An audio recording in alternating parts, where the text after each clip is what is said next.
বাংলাদেশের স্বাধীন জনগণ চায় বেঁচে থাকবার অধিকার। একটি নাম, একটি অধ্যায়, একজন মানুষ, একটি ইতিহাস। বাংলাদেশের রাষ্ট্র গঠনের ক্রান্তি লগ্নে যিনি হয়ে উঠেছিলেন সাহস, নেতৃত্ব আর জাতীয় ঐক্যের প্রতীক, তিনি শহীদ রাষ্ট্রপতি মেজর জিয়াউর রহমান। সেনা কর্মকর্তা হিসেবে তার যাত্রা শুরু, কিন্তু সময়ের প্রয়োজনে তিনি হয়ে ওঠেন একজন রাষ্ট্রনায়ক আর মানুষের ভালোবাসায় গণমানুষের নেতা। ১৯৭১ সালের ২৬ মার্চ চট্টগ্রামের কালুরঘাট বেতার কেন্দ্র থেকে তার সেই বজ্রকণ্ঠে স্বাধীনতার ঘোষণা। এই ঘোষণা শুধু একটি বার্তা নয়, এটি ছিল একটি জাতির আত্মপরিচয়ের ঘোষণা।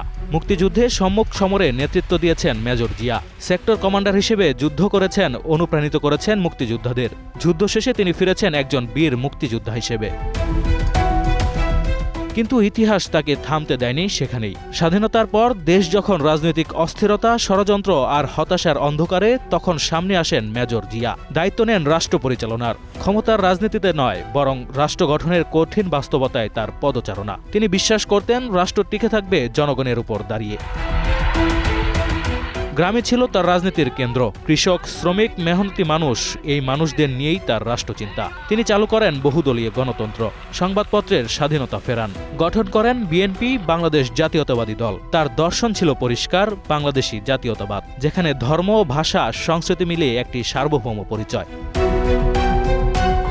আন্তর্জাতিক অঙ্গনেও তিনি ছিলেন আত্মমর্যাদাশীল। পররাষ্ট্রনীতিতে সকলের সঙ্গে বন্ধুত্ব, কারো সঙ্গে বৈরিতা নয়, এই নীতিকে বাস্তবে রূপ দেন। অর্থনীতিতে স্বনির্ভরতার ডাক, কৃষিতে বিপ্লব, শিল্পায়নে নতুন দিগন্ত। কিন্তু জনপ্রিয়তা যেমন আসে, তেমনই আসে ষড়যন্ত্র। ১৯৮১ সালে ৩০ মে চট্টগ্রামে এক নির্মম হত্যাকাণ্ডে থেমে যায় তার জীবন। রাষ্ট্র হারায় একজন রাষ্ট্রনায়ক, দেশ হারায় একজন অভিভাবক, আর জনগণ হারায় তাদের একজন নেতা। মেজর জিয়া শুধু একজন সামরিক কর্মকর্তা ছিলেন না, তিনি ছিলেন সাহসের প্রতীক। রাষ্ট্রনায়ক হিসেবে ছিলেন দৃঢ়চেতা, আর মানুষের কাছে ছিলেন আপনজন। আজও গ্রাম থেকে নগর মানুষ স্মরণ করে তাকে। সেনা কর্মকর্তা থেকে রাষ্ট্রনায়ক, গণমানুষের নেতা শহীদ রাষ্ট্রপতি মেজর জিয়াউর রহমান। ইতিহাসের পাতায় নয়, তিনি আজও বেঁচে আছেন মানুষের হৃদয়ে। আল্লাহ এই দেশের জনগণকে দিয়েছে, এই অধিকার কেউই কেড়ে নিতে পারবে না। শান্ত হাসনাত, গ্রিন নিউজ ডেস্ক।